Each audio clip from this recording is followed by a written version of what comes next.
has been an increase in things like anxiety and depression. You don't have the capacity to do the work that you do. Make people incredibly anxious, and this then has flow-on effects both to their productivity but also to their broader mental health. People are investing more time, money and energy into themselves because they're realizing that the pace that they've been operating in is not sustainable. Depression is due to overtake heart disease as a common health issue by next year, and that's the World Health Organisation's data. We may be richer as a planet, but we're not happier.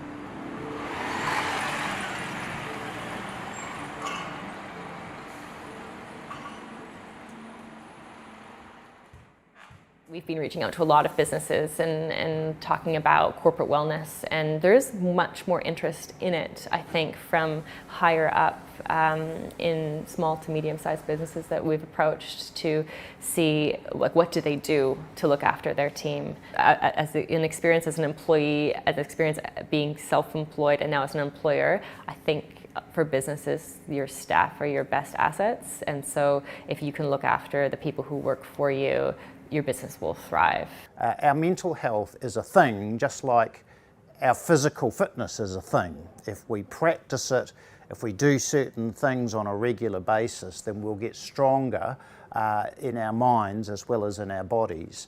And again, we tend to do those things more if we are encouraged to do them by others. So if a workplace, for example, or a school develops a culture of promoting well-being and promoting positive mental health, then people are going to be influenced by their peers and be encouraged to participate.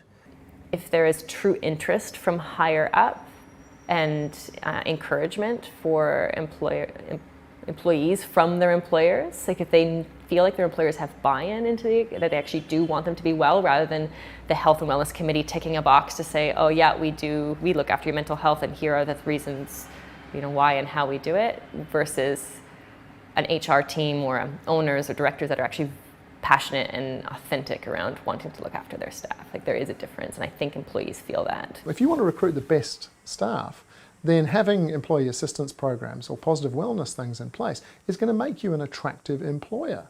So I think that there are both, it's the right thing to do, it actually makes sense to the bottom line, and it has long-lasting consequences that potentially protect the future security of your companies.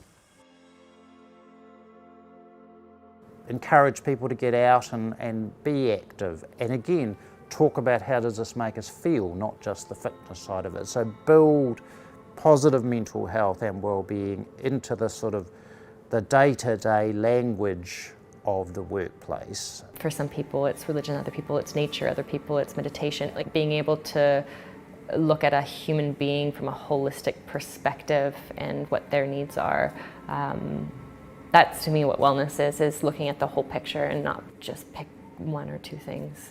I think if I ran the world, I would have businesses take this very seriously, have a look at their health and safety policies, explicitly integrate mental health into that, so that it's both overtly acknowledge that this is something that's important, but also that then leads on to having processes around managing it. And as I say, at the end of the day, that helps the business's bottom line, not just the employee's well-being.